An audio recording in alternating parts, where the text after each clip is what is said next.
Today, I'm going to be surviving 100 days reincarnated as a goblin. Starting out in my brand new world, I have the unique skill Predator and these 3 goblin friends. The goblins told me there's a village nearby that we can head to, so to prepare for the journey, I got some wood, some stone, and then made myself some tools. I used them to mine a bunch of coal and iron from a nearby cave. After a bit of work, me and the boys left with 32 iron. We wandered around for a little while and eventually ended up in a swamp. I killed some pigs and sheep for food and wool, then close by underwater I found a foundry. If you've seen my previous 100 days video, you'll know just how amazing this find is. I'll come back here in the future. For now, I make myself a sleeping bag and stone shield, cook up the food I acquired earlier, and sleep the first night away. Day 2 started with some breakfast to restore my hunger, and then me and the boys started a fight with a witch. I consumed her with Predator and hoped to get a new skill, but no luck this time. The witch poisoned me and the goblins. They got pretty hurt from the poison, so I gave them some food to make sure they stay healthy. I started smelting the iron I found during my first day, and then I got really thirsty. So I started consuming water with Predator. I consumed so much water that I got kicked from my single player game for spamming, which is just amazing. After around 5 minutes of hydration, I obtained some new skills. The extra skill, water manipulation, along with hydraulic propulsion, water current control, and water blade. My second day is going extremely well, so I decided to upgrade my pickaxe and axe to iron, and then a brilliant idea hit me. I can use Predator to consume blocks. So I mined some of the obsidian from the foundry and make myself an obsidian shield. It's really heavy, so it slows me down quite a bit, but it offers a lot of protection. It's day 3 and I find a brand new race.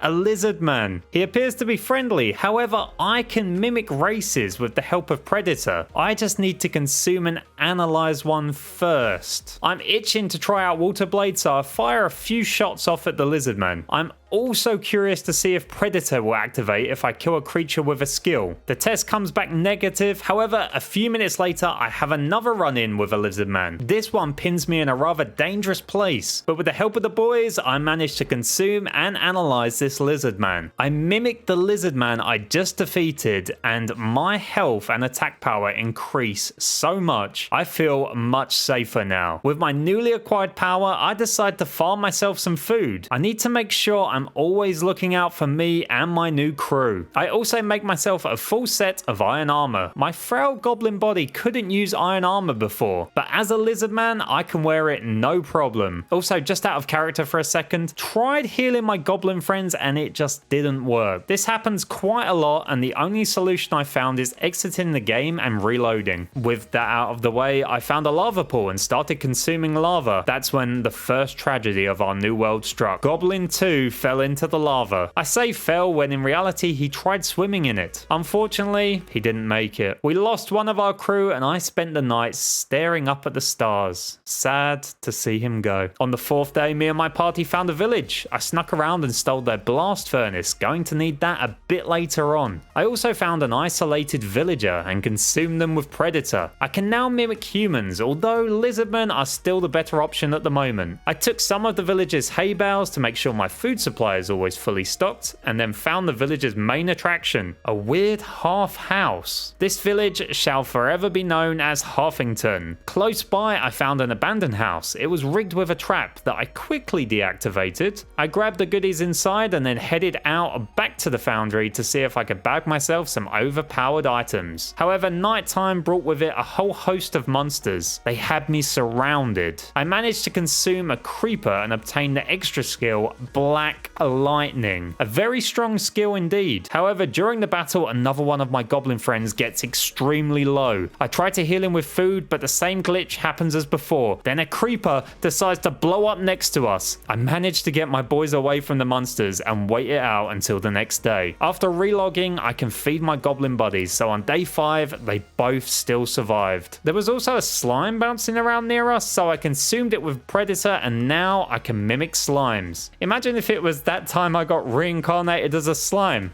Anyway, we make it to the foundry and I ask my boys to stand watch out here. I wouldn't want them to die in there. Inside, the piglin miners weren't happy to see me. I managed to beat a few of them and pinch a couple of golden apples from a chest they were guarding. I don't stay in there too long though through fear. I'm definitely not strong enough to handle them just yet. Time to continue the search for the Goblin Village. Along the way, we fight a Hellmoth, and I learn that lizardmen are buffed during the rain. On day 6, I find a village in the desert. It has a ravine running through it, so I decide to name it Ravineville. Close by, I see an orc wandering around. It seems friendly, but Predator is begging me to consume him. I shoot my water blades at him and I finish him off with Predator. I can now mimic an orc. I propel myself across the water at insane speeds thanks to water manipulation. Of course, it does consume a hefty amount of magicals though. While on the topic of water, using my amazing water blade ability, I defeat a Tempest Serpent. As I left the desert, I entered a savanna, and this is where I find the Goblin Village, my new home. I bestow names upon my goblin friends. The first I name Gobbo, and the second is named Bobbo. They will be the protectors of this village. They evolve into hobgoblins due to acquiring a name, so I make sure they're well fed and healthy. To end off the day, I make a grave for our fallen goblin friend. He will live on in our memory. Day 7, I start by adding torches around the village. I want to make sure my new friends have a safe place to live, so I also make myself a shovel and fix up the hole near the entrance of the village. Today is also the day I decide to do a bit of mining. With Predator, mining is so easy. I consume a bunch of stone and store it in my stomach. I also find some other goodies like iron ore. A very productive day. During day 8, I found an otherworlder stuck in a hole. I decided for science it was 1,000,000,000% necessary for me to attack him. So I shot water blades at him, and to be honest with you, I'm really glad he's stuck in a hole. He looks way too strong for me to handle right now. I test out my black lightning skill on him and it's pretty epic. Shame it uses a lot of magicals though. After a little while, I defeated him and I collected the shiny emerald he left behind. I then headed back to the Goblin Village and smelted the iron I collected. I also made a bunch of stone bricks because we're about to change animes to Attack on Titan. Yeah, I'm building a wall. I need to make sure my goblin kin are protected. Construction lasts until the start of day 10, and honestly, the wall looks kind of wonky on the map, but I think it adds just a little bit of character to the village. I also added a few doors and started working on making some lampposts. I think they make the village look really cozy. Next up, I scattered some windows around to give us a view of the outside world, and I equipped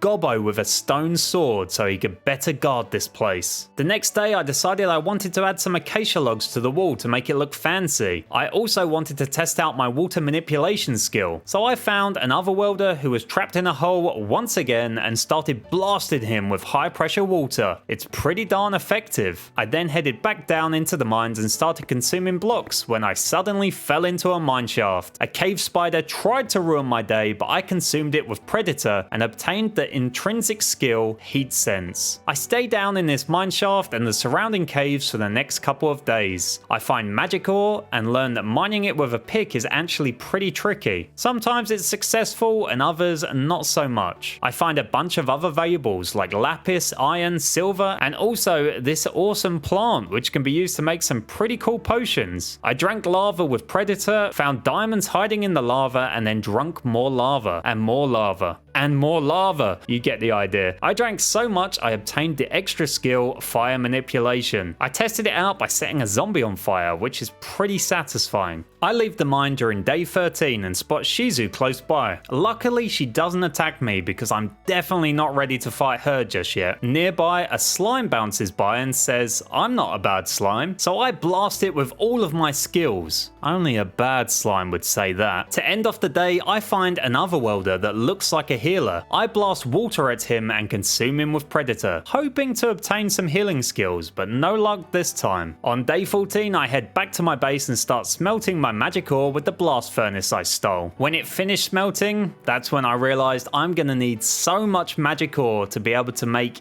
anything. I'll worry about that a bit later. For now, I make myself a diamond pickaxe, axe, and an iron hoe. I use my newly acquired farming tool to make a little farm for the amazing plant I found earlier, and then a little way outside the comfort of my walls, I find a grave lizard, which looks pretty scary, but I managed to defeat it with my water beams, and I feel much better about the safety of my villagers. During the night, a Barghest doggo attacked me. It was a quick boy, but using my big brain, I managed to defeat it. I ended off the day by heading back down into the mines. I need to find more magic ore. I spent over a day in the mine, creating huge holes with Predator, hoping to find magic ore. This mining method was rather fun, but unfortunately not very successful. I ended up leaving the mine on day 16 with 2 pieces of magic ore. Outside of the mine, I find another otherworlder. A lot of people have been summoned here. When I eventually defeated and consumed this one with Predator, I obtained the unique skill Berserker, which will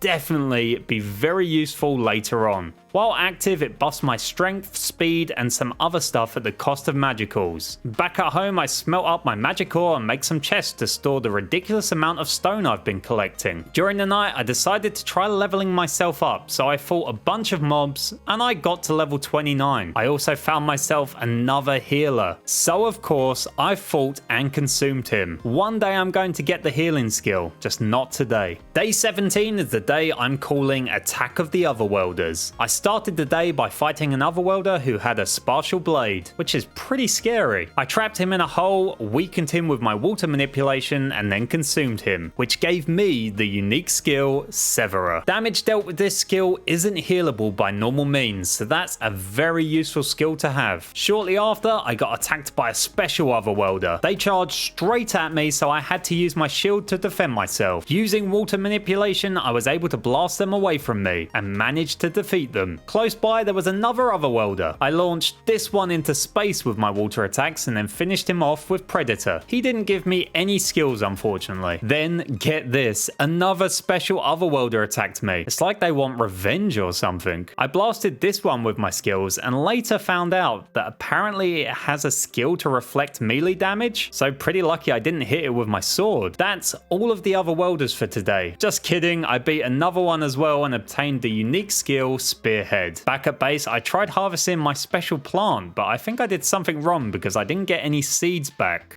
I also made my first magic steel ingot. I'm gonna need way more magic ore. On day 18, I started the day by fighting another otherworlder. The world is full of them. I didn't obtain any skills from them, but I did reach level 30. I now have enough levels to evolve into a hobgoblin. I tried to evolve and it turns out I don't have all of the iron tools required to evolve, so I quickly make them and begin the evolution process. After a couple of seconds I evolve, and much to my surprise my mimic forms also evolved. My max magicals doubled and I can now mimic a dragon newt, which is currently my best option. I tested out my new form against the Barghest. They still do a lot of damage to me, but I feel slightly safer. I then decided to head out on a little adventure to explore the surrounding area, during which I found another healer. Still no skill obtained from them though. I also found a waystone in a tiger biome, so I mine it and bring it back to my base, which I name Centopia. Using the power of the waystone, I teleport back to Harfington and continue my adventure exploring around there. I get into a fight with a black spider, which looks pretty terrifying, but I managed to defeat it and consume it with Predator. Day 19, I started mining with Predator to look for magic ore. I don't find any magic ore, but I do mine into a little cave that has a zombie spawner, which is pretty darn lucky. I'll come back here in the future to harness the power of this spawner, but for now I continue consuming blocks and end up finding a couple of magic ore. On day 20, I started heading back to Harfington and decided I would try Predator mining next to it. Who knows, maybe I'll get lucky again. I fall into a cave system and start exploring it. I find some magic ore, blaze powder ore, and more magic ore, some more of that amazing plant, and a bunch more magic ore. Just what I needed. I also have a pretty close call with this creeper who tried to end my life. I head back to Centopia with the magic magical waystone system and smelt up my newly acquired magic ore. I also plant the amazing seeds I found, and I end the day off by making my second magic steel ingot. It's day 21 and I'm back out exploring this beautiful world. I find a village close to Centopia, and next to it in the desert I spot a bunch of orcs in armor. There's an orc lord amongst them. That's an orc disaster just waiting to happen, so I carefully avoided them. A few minutes later I found a goblin village that has been burnt to the ground by dire wolves. I grab any useful items that were left behind and deal with the dire wolves who harmed my people. I then get myself some cooked food by killing animals with fire manipulation, which is super useful. I also come across my first giant bear. I decided to start hunting them because they drop hard leather, which will let me make some decent armor. While killing one, I find a couple of waystones near a merchant camp, which is pretty strange. So I mine both of them and start looking around the campsite. I find a monastery map in the camp's main chest and some iron armor that I use to repair my current set. A little distance away from the camp, I spot some magic ore that's above ground, which is a really weird sight. So I mine it with Predator and fall into a cave that has Charybdis core. I'll utilize this later, but for now I drop a waystone down and carry on with my adventure. On day 22 I find a ruined portal and take its gold blocks. I get into a fight with a tempest serpent near a ravine, and then I head down into the ravine hoping to find some magic ore. Unfortunately this ravine wasn't that good, so I left, and a little bit later I find a much better one. I spend a couple of days exploring this ravine. It has a mine shaft, so I have a pretty good feeling about it. I find some magic ore pretty quickly, but I also almost find death. I get into a hectic fight with some skeletons, a witch and a few zombies. They get me pretty low, so I shield and spray ridiculous amounts of water at them. After I beat the first bunch, a small horde of zombies try to ruin my day as well, but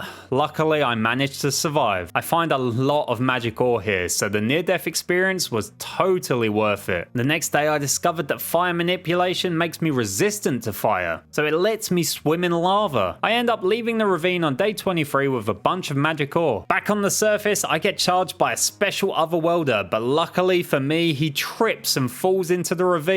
What an idiot. So I leave him down there and head a little way away from the ravine. I start another mine. I really want to collect as much magic ore as possible. So I dig into a cave system and start grabbing whatever I can find. I stay down in this new mine for a day and a half, finding a bunch of magic ore, diamonds, and even one of those amazing plants that I can't pronounce. I exited the mine during the night of day 24 and ended up fighting a couple of otherworlders. I finally got the unique skill healer, so that's pretty good. I also hit this otherworlder with my water beam and watched him blast off at the speed of light. Surrender now, or prepare to fight. During sunrise on day 25, I fought another slime. My weapons are too weak to deal damage to it, so I have to use my skills again. I make my way back to Centopia and get all of my magic ore smelted. While I wait, I plant the seeds I got from that amazing plant. Turns out there's a chance that that amazing plant can turn into a fly trap, which sucks. So I have to kill the fly traps. What a waste of a perfectly good plant. Day 26, I made 2 more magic steel ingots and used them to make myself an infused forging table. This will let me make some more advanced crafting recipes. I start by making myself a Crimson Lotus Edge, a fancy sword with 11.5 attack damage. I'll be using this table more in the future. For now, I want to head back out and explore in a new direction. I find another swamp with a witch's hut, so I gobble her up with Predator, but unfortunately she doesn't give me any new skills. Near the witch's hut I find a portal. It looks pretty intimidating, but I decide to enter it. I spawn on this floating platform above the Nether. I'm going to be spending the next few days in here, so let me show you what happened. After I made my way down into the Nether, I angered an Enderman and had to fight for my life. I realized that the Nether is going to be pretty scary because I don't know what can spawn in here. On day 27, I spot a demon boar looking thing in the distance, so I make my way towards it. By the time I get there, the boar is nowhere to be found. Instead, I'm I'm greeted by a flying salamander who deals so much damage. I managed to defeat it by blasting it with water, but it did scare me. Unfortunately, I run into a few more of those salamanders. I consume one of them with Predator and obtain the intrinsic skill Flame Breath, which basically is the same attack as my fire manipulation. By day 28, I was well on my way to leaving the Nether. So I swam through a lava lake and eventually I arrived at my entrance staircase. I make my way through the portal and it teleports me back to where my journey began. I decide for the rest of the day I'll go out exploring. I fight a giant bear to farm its hard leather, find a waystone and take on a night spider. It gets me relatively low, but I manage to defeat it with the power of fire. I finally return home after my little adventure and make myself a fancy hard leather chestplate, which is pretty durable and looks lovely. Day 29, I started off by killing a giant bear. Definitely want to make a full set of this hard leather armor now. I fought a helm off, which was a really easy battle, and then found a village hidden in a spruce forest. I'm going to call it Sprucington. And then I teleported back to Centopia using its waystone. My next goal is to get a full set of diamond tools and armor, because it's a requirement for my next evolution. I don't have enough diamonds or levels just yet, so I headed out during the night to do some training. I found this weird illusioner guy that makes clones of itself. I set its main body on fire though, so in the end he was no problem. For day 30, I decided to work on getting more levels, so I headed back to the zombie spawner I found on day 19. I spent the whole day making it into a monster farm, and I headed back to Centopia after reaching level 30. On day 31, I make myself almost a full set of diamond tools and armor. I just don't have enough diamond for the boots, so I need to do some more mining soon. Before that, however, near Centopia, I find Shizu again. I decide to trap her and then blasted water at her with water manipulation. Once she was low, I consumed her with Predator. That caused the greater fire spirit Ifrit to take over. I sliced him up with Crimson Edge Lotus, and once I defeated him, I obtained a bunch of new skills: Combustion, Ranged Barrier, Molecular Manipulation, and Black Thunder. Unfortunately, with Ifrit defeated, Shizu was left to die. I consumed her with Predator and obtained her skill, Degenerate, which also unlocked the Black Flame skill for me. To brighten the mood, let's test out my new abilities. Black Flame is amazing. I'll definitely be using this a lot, and Black Thunder is just incredible, but it just uses too many magicals. During the night, I found a random evoker wandering around. I think it was summoned by an otherworlder, so I fought it. Apparently, get this, by consuming evokers, you have a chance to gain the skill Sage. I didn't get it this time, unfortunately, but what I did get was a little bit of a scare when I saw Hinata flying around murdering monsters. I swiftly made my escape and stumbled upon a special otherworlder who definitely had a bone to pick with me. I burnt him with Black Flame and gobbled him up with Predator, which gave me the unique skill Perceiver. Day 32, I found a couple of analyst otherworlders and made sure to consume both of them. The first one didn't give me any new skills, but the second one gave me Dilettante, which I'm not sure I'm pronouncing correctly, but maybe I am. I also burnt some wandering pillagers with Black Flame and got myself the Bad Omen debuff. I want to evolve and keep growing stronger, so it's time to make a new mine and find myself some more magic ore and diamonds. I find out you can use Black Flame to auto smelt ores when you mine them, and it doesn't even cost any magicals, which is epic. I stay down in the mine until day 33. I find quite a lot of magic ore, a zombie spawner, and I eventually find 4 diamonds. Instead of heading straight back to Centopia, I decide to start a raid at a nearby Savannah village. The raid started off really easy. With Black Flame, I can set my sword on fire, which burns all of my enemies. The first 3 waves went by with no problems. Wave 4, however, introduced witches to the mix, and they made it slightly more challenging. Wave 5 almost killed me. The evokers, the vexes, and the rest of the pillagers got me extremely low. I used Black Flame's alternative ability, Hellflame, which looked amazing and even set the water on fire. Incredible. With this, I was able to successfully defeat the raid. However, I'm not out of danger just yet. A horde of zombies swarmed me. Where did they even come from? I was still poisoned from the raid, and I got extremely close to dying again. In the end though, everything worked out alright, and I got my first Totem of Undying. On day 34, I made myself some diamond boots and got all of my magic ore smelted. While I waited for it to smelt, I tried to use my race's ability to befriend the nearby goblins and started decided to fly instead. I didn't realize that mimicking a race gave me access to their racial ability. What an amazing discovery. Flying does make me extremely hungry, however, so I can't abuse this power.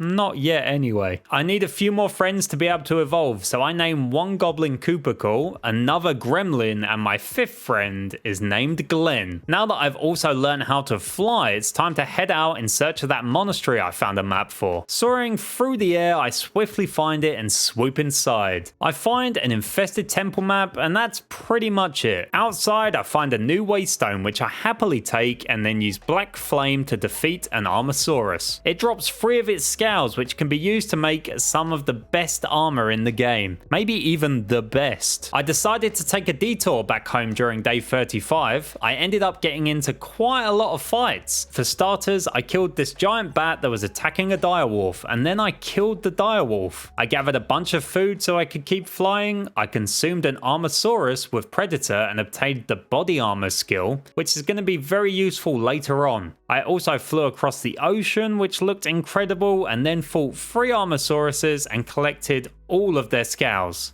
Day 36, I made myself some hard leather boots and then headed to the zombie spawner to gain some levels. The zombie spawner was too slow for my liking though, so I decided to head back to the foundry I found on day 1. I made a little wall inside the foundry where I could safely kill the piglin miners without being hit too much. I stayed there farming piglins until day 37. I got a pair of netherite boots, a netherite chestplate, and a netherite pickaxe from them. I also leveled all the way up to level 52. The experience gain is so good here. Back at Centopia, I grabbed all of the diamond equipment I had and I began the evolution process. After a little while, I evolved into an ogre. I look incredible with my horn and my max magicals doubled once again. I need to utilize my new power, so I head back out during the night and I find myself a Tempest Serpent. I managed to weaken it safely from the top of a tree and I consumed it with Predator, which gave me the skill Noxious Breath. This skill is pretty great. It makes me immune to poison and it doesn't use a lot of magicals. Close by, I find another Charybdis cave. I mine all of the magic ore that's surrounding it. What an amazing day. On day 38, I started by fighting an evil centipede and a black spider. Of course, I defeated both of them, no problem. I then got attacked by a pack of direwolves. These doggos really don't like goblins, so I flew around and torched them with black flame. A bit later, I found a pillager tower at the edge of a desert, right next to a ravine. In the future, I'm going to need a lot of souls, so I started collecting them until nighttime. I added a waystone on top of the pillager tower and teleported back to Centopia. While there, I got my magic ore smelted and made myself a fancy scale mail chestplate, which is probably the best armor in this world. I made 7 more magic steel ingots, which is pretty nice, and then flew around the area surrounding my base. I found a pillager ship and made sure to collect all of the souls on board. The ship had some diamonds, gold, and even emeralds stored on it, so I made sure to take all of it. For some reason, I also decided I would try converting the ship into a Vindicator farm. There was a spawner on board, so it seemed like a good idea at the time. Trust me, it wasn't. By day 39, I realized that this farm was a massive waste of time. It was really annoying to build, I was attacked by sea creatures while constructing it, and overall, it's just a really slow farm. I stayed there for a little bit to collect a few more souls, but I left pretty disheartened. On the way home, I consumed a couple of Analyst Otherworlders, but I didn't get any new skills this time. On day 40, I think I had a death wish because I tried burning Hinata with Black Flame. It did nothing because apparently she's immune to fire. She also has this really annoying anti-magic effect, so I can't use skills when I'm near her. Doesn't really matter because she's immune to basically everything.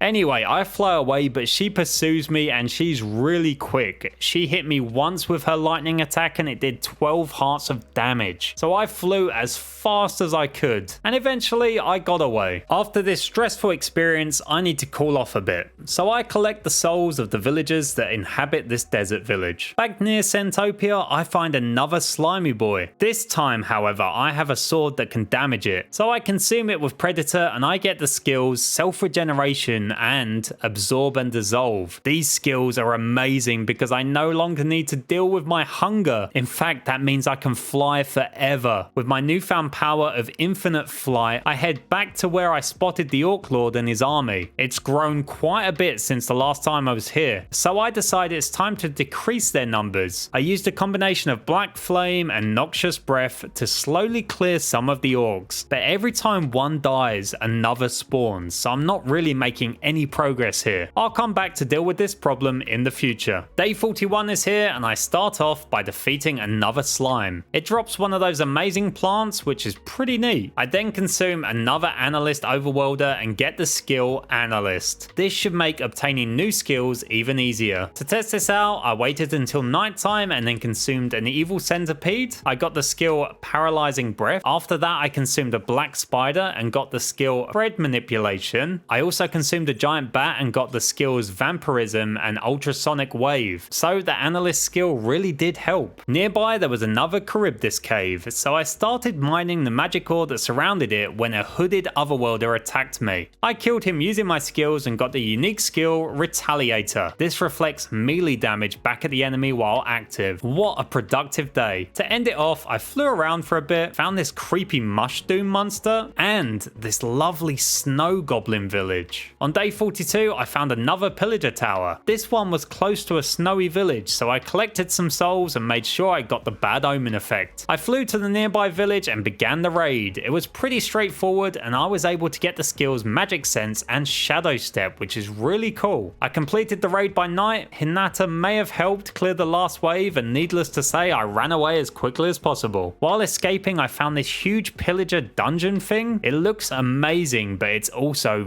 very dangerous. I swooped in and managed to consume an evoker. I got a bunch of skills from it: magic jamming, sage, and magic manipulation. Thank you, evoker. Very cool. I then spent the rest of the day flying around, poisoning the pillagers, grabbing any loot I could, having epic aerial battle with Vexes, and almost dying. My totem actually saved my life here. It was a hectic day, and let me tell you, day 43 also started off pretty crazy. I broke into the dungeon and was instantly facing off with an evoker. Once I dealt with him, I looted the nearby chest which had some diamonds inside. I dealt with a lot of pillagers in this dungeon, stole an enchanting table which I'll happily use later on, and found the best loot in the game. That's right, Pig Step. I stayed in the dungeon until sunset, during which I got swarmed by Vindicators and also managed to get myself a few more Totems of Undying. So overall, it was a really good experience. But the day doesn't end there, no. I find another Charybdis cave, and of course mine up all of that magic ore goodness. I also find a mushroom mine, which is one of my favorite structures to look at. I cleared it pretty easily and stole one of their anvils. It's mine now. I acquired 2 more Armosaurus scales, and would you believe it if I told you that I found another Charybdis cave? That's a lot of magic ore. On day 44, I found a cool looking mushroom structure. All the mushroom based dungeons look so magical. I then traveled back to my day 1 foundry. I wanted to start farming levels, so I stayed there bashing piglins until day 45.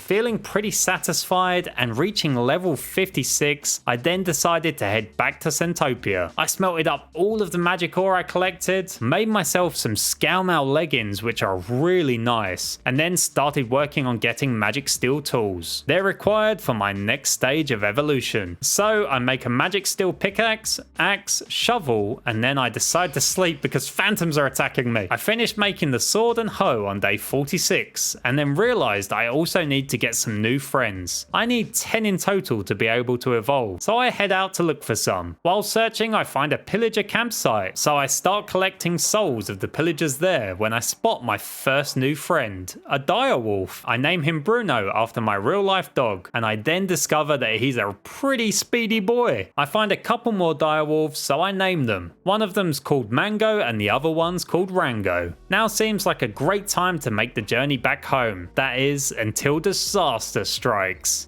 It was going so well. A pack of feral direwolves attack us. They managed to kill Mango and Rango. What a tragic day. I do get Bruno back home safely, however, and then start searching for more friends. I name an orc Eduardo, a goblin Goblina, and another Gobobo. I'm extremely creative with names right now. The last friend of the day is a one-horned rabbit which I named Bun. I now have 10 friends and I got them safely escorted back to Centopia. Day 47, I decided I wanted to try increasing my max magicals. Apparently, by using skills, you can slowly increase increase your magicals. I also made myself some scale mail boots and put down my enchanting table. Later on during the day, I found a special otherworlder. I managed to consume him and got the unique skill Oppressor. I ended the day off by fighting a slime, which is pretty easy now. This one dropped a bunch of magic ore. On day 48, I decided to poison some Tempest Serpents with their own skill, which is pretty ironic and kind of funny. I then found a new village. I looted the blacksmith, which had a diamond and some iron, but more importantly, I took the villager's grindstone. I also found a new Orc Lord and his small army, so I decided to deal with this one before it got out of hand. I killed the Orc Lord with poison and set alight his army. One of them dropped some pretty sweet orc armor. I'll have to give this to Eduardo later on. I then headed out to look for more victims. I found a pillager ship and swooped by, raining poison from the skies. It must be a really scary sight for the pillagers. I carried on flying around, poisoning monsters and slowly increasing my max magicals when I discovered a new pillager tower. This one will play a key role in this 100 days. To end off, I found another Charybdis cave, and of course you better believe I mined all of that magic ore. Day 49, I spent the whole day trying to convert the pillager tower into some sort of super soul farm. Honestly, it's probably just better for me to level off the area around the tower and fly around collecting the souls, but I thought it was worth a try. By day 50, I can confidently say that this soul farm is not going to win any awards. There's no way I'll be able to collect 10,000 souls here. Regardless, I stayed here until the sunset, slowly gathering the souls of the fallen. On my journey back home, I accidentally started a raid. It was a pretty easy raid until all of the villagers died due to a zombie outbreak. That's just unfortunate. The orc army is also getting a little out of control. Look at all of these orcs. Ugh. I tried removing a few of them and then headed back home. I gave Eduardo his new armor and he looks amazing. Remember on day 40 when I tried fighting Hinata? Well, for some ungodly reason, I tried again on day 51. Let's just say it didn't go too well, and I eventually had to give up when I saw she still had full HP due to her insane regen. So that failed, but a bit later on, I find another Shizu, and now that I have Degenerate, I should be able to fuse with Ifrit. So I poison Shizu, and when she dies, nothing happens. Well, at least she drops her sword, which is very nice. I collect some more souls from another pillager ship, those poor pillagers. And then I get the unique skill Musician from this special otherworlder. On day 52, I headed back to the pillager dungeon and stole some books from its library. I really wanted to get my enchantment area finished. While there, I also decided to clear out the bottom floor. There were a bunch of souls there just waiting to be collected, which was pretty fantastic. I headed back to Centopia, collected some wood, and got my enchanting area finished. I used it to enchant Shizu's sword with Unbreaking 3, Sweeping Edge 3, and Smite 4. Then I fought a rather tough looking otherworlder who was in full armor.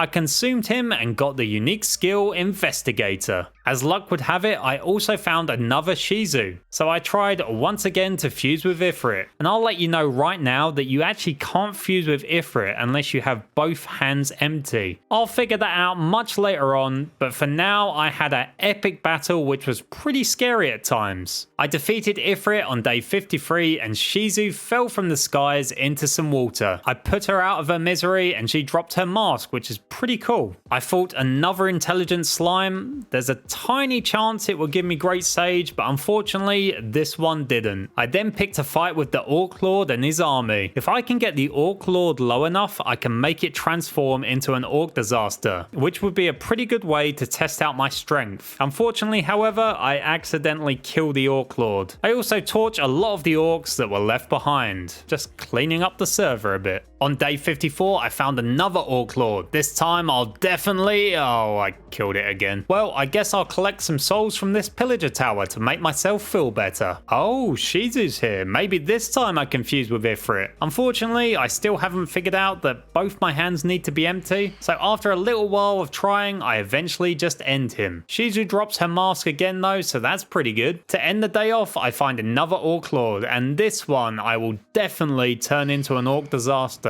Day 55 is the day it happens though. I decide punching the Orc Lord with my fists was the most sensible option, and it worked. An orc disaster is among us. This fight lasted until day 56 and it didn't look winnable for a while. I mean, look at the size of this guy and he has 700 HP. That's a lot. I try fighting him with Black Flame, which is probably my best option. However, he hits really hard. It's lucky I can fly away from him. I managed to take around 200 HP from him, but my magicals are so low right now. So I need a new plan. I try trapping him in water, which kind of works. I then try using Berserker to increase my damage output, but by this time, the Orc Disaster is at full HP again. His regen is just too strong. I use Steel Threads to deal small but consistent damage to him. I managed to stay underwater and slowly chip away at him with my Steel Threads. During this time, my magicals have restored, so I start using Black Flame again to speed up the process. And then, when I felt confident enough, I approached him with my sword and started slicing. Our long battle ended with me consuming him whole. I obtained the skills Starved and Gluttony, but that's not all. I also got the Demon Lord seed, which will let me become a Demon Lord at the sacrifice of 10,000 souls. To end off day 56, I evolve. I'm no longer an ogre. I'm now a Kijin with 20,000 max magicals. Of course, for now, I'm gonna stay mimicked as a dragon newt because flying is amazing. On day 57, I found another special otherworlder who gave me the unique skill Lionheart, which is super useful. It buffs me when I fight a stronger opponent. With that out of the way, I headed back to the foundry to grind some more levels. I stayed here for what felt like an eternity. On day 59, I got to level 100. Why did I stay there for so long, you ask? Well, using 100 levels, I can upgrade my Sage skill to Great Sage. That took me literally 1 whole hour of grinding, and I kept at it until I reached level 60 on day 60. Next up to evolve, I need a bunch of new friends, so let me introduce you to Fred, Gobini, Gobta, Asparagus, spelt wrong, Bogling, Nilbog, Bobbin, Calamity, and Bobinski. That's a lot of friends. To celebrate, I consumed this otherworlder and got the unique skill Traveler. Day 61, I named my 20th friend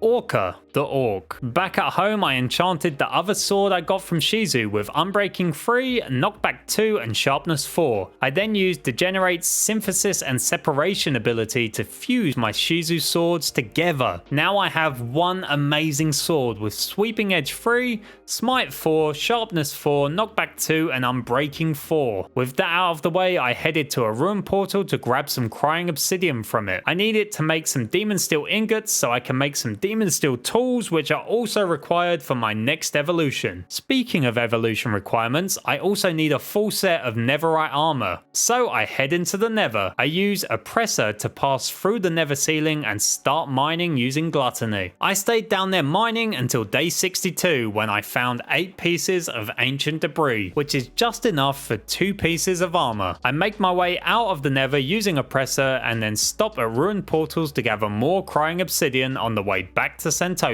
Back at home, I got my ancient debris cooked up, made myself a smithing table, and made 2 netherite ingots. I also decided it's time to start enchanting my armor, so I enchant my netherite chestplate with protection 4 and unbreaking 3, and my diamond helmet with aqua affinity, fire protection 3, respiration 3, and unbreaking 3. I wanted to enchant more, but phantoms attacked me, so I slept for the night. On day 63, I carried on enchanting and did some combining using synthesis and separation. So I now have some pretty nice looking armor. Once I was happy enough with the enchants, I upgraded my leggings and helmet to netherite, one step closer to evolving. Today I also found another Shizu. Unfortunately, this isn't the day I fused with Ifrit. After a long fight, I defeat Ifrit and head off to mine some more magic ore with Gluttony. I need more magic ore to be able to make Demon Steel, so I spend a bit of time underground consuming any magic ore and any diamonds I can see. On day 64, I find a black spider spawner, which is pretty amazing. It's also the day I left the mine with a stack of diamond ore and 33 magic ore. Back at Santopia, I got the magic ore all smelted up. Day 65, I made 11 magic steel ingots ingots, so I now have 12 in total. Thanks to Great Sage, I have access to a reinforced anvil, so I can upgrade my magic steel ingots into demon steel. I upgrade my axe, sword, shovel, hoe, and pickaxe to demon steel. Demon steel is pretty nuts because it mends itself when I'm holding it by consuming my experience. I then get my axe enchanted with efficiency 5 and unbreaking 3, and then head back to the foundry to gain some more levels. By night, I got to level 60, which is exactly what I need to evolve, and headed back to Centopia. I got bonked on the head by an otherworlder and almost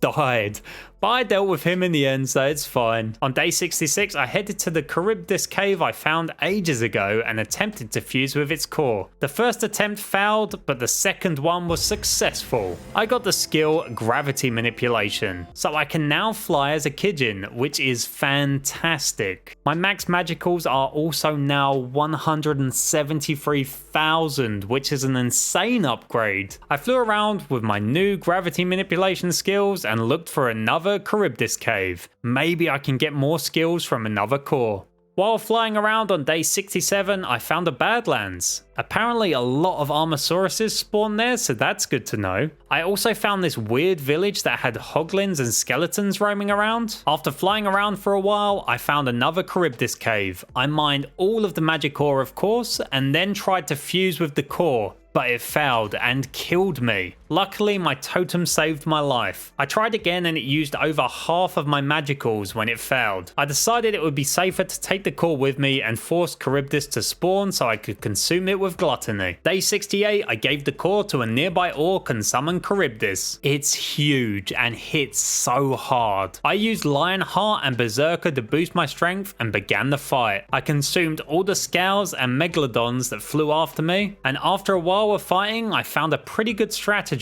I fly towards Charybdis, set him ablaze with black flame, and then quickly turn to avoid any damage. Using this big brain strategy, I was able to defeat the ruler of the skies. It dropped its core, which is now charged, so I consumed it and I got the skill Ultra Speed Regeneration. On day 69, I decided to do something nice. That's right, it's time to evolve into an Oni. My max magicals have doubled again, so I now have 346,000, which is amazing, and my health increased to 60. For my next evolution, I need 10,000 souls. So when I found this merchant camp, I made sure to reap all of their souls. After that, I found a ship that had beached itself. The crew was still on board, so I added their souls to my collection. And then for some reason, I decided to make this ship into another Vindicator farm. Clearly, I didn't learn my lesson the first time. This time, it was a much smoother process. Gluttony is great for clearing spaces, and there were no sea creatures to attack me. It took until the sun rose on day 70 to finish the farm. I can already tell you that this farm isn't going to get me to 10,000 souls. I did spend a while there, however, because I need all the souls I can get. Day 70 was also the day I witnessed an intense battle between two Hinatas. Honestly, I have no idea how this happened, but the fight waged on for ages. They were teleporting around like they were in Dragon Ball Z. They rained lightning down from the skies like 4 until eventually one of the Hinatas won. She then decided to Omoiwa Moi Shindarumi, which was terrifying, but I just flew away to safety because I like living. Day 71, I had a new idea on how I could collect 10,000 souls. I need to find myself a new Badlands biome that has the Bandit Tower structure. So I made myself a Nature's Compass, which will help me locate a Badlands. I also made the Demon Lord Millam's Dragon Knuckles, and they look amazing. They're also a multi-tool, so they can chop trees and mine stuff. They can also yeet mobs, which is so funny. Anyway, I started searching for a Badlands. It looks like there's one 5,000 blocks away, so I headed there. Along the way, I mined some ice for a future sword and stop at a pillager tower to collect some more souls. When I eventually arrive at the Badlands, it turns out I've journeyed 5,000 blocks to the one I discovered before. Nevertheless, I find a brand new dungeon that I've never seen before, called the Catabasis. Not sure how you pronounce that really, but it had a lot of loot. some diamonds, diamond pickaxes, lots of golden apples, and it even had some magic ore on the walls. It looked really majestic. I stayed there until day 72, and this is all of the useful loot I found. I then searched the Badlands to see if a bandit tower is here, but unfortunately I'm out of luck. I decide to head in the opposite direction that the nature's compass is telling me, in hopes that I'll find a brand new Badlands. I'll be traveling until day 73, and along the way I'll be showing countless pirates who the true pirate king is. Maybe it's time for me to do a One Piece 100 days. Leave a comment like, Sen, you are the true pirate king, if you want me to do a One Piece 100 days. That'd be pretty epic. Meanwhile, I just found a pillager campsite and I collect all of the souls from it, which is just very epic. You know what else is epic? My nature's compass has found a new Badlands, 3,000 blocks away. Let's go! Before I get there, I do find one more pillager campsite, and you better believe I reap all of their souls. On day 74, I found the bandit towers that I desired, and I'll be staying here until day 80. Yep, this farm took me around 2 hours to build, and it was very painful. The pillagers here are armed with rockets. They shot me all the time while constructing the farm. They even managed to break all of my armor, which is very sad. I always forget while playing 100 days, but I am very bad at building farms. This one involved connecting 3 spawners up, and unfortunately in the end it's not going to be that useful.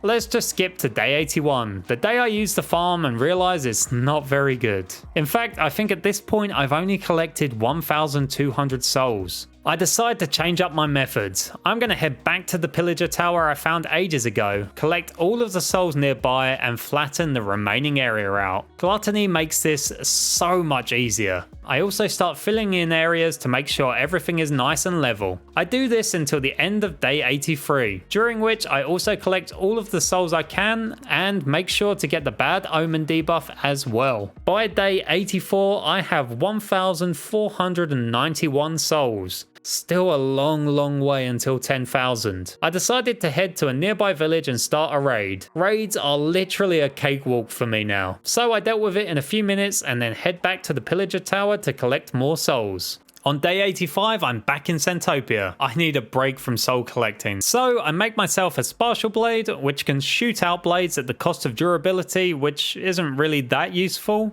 I also make an Ice Blade. Both of these swords look really cool. I do a quick raid in a nearby sand village and then decide it's time to enter the Spirit Labyrinth. I equip myself with Healer, Severer, and Black Thunder, then enter the portal. It teleports me to a long corridor. After traveling down it a little bit, I get teleported to a room guarded by a Spirit Protector Colossus. I try using Black Thunder on it, but it doesn't seem to be effective. So instead, I shot invisible blades at it with Severer. The Colossus likes to leap at me, which would be really scary if I was weaker. I counterattack with my Demon Steel sword, and in the end, our battle is rather short, but during those 2 minutes, I managed to burn through 100,000 magicals. Now that I'm the victor, a new portal has shown itself to me. I jump in and appear in a spirit summoning room. I head to the top of the staircase and try to get a spirit to choose me. On day 87, I gave up trying to be chosen. 2 whole days of waiting for a spirit to come to me and nothing happened. So I leave the Spirit Labyrinth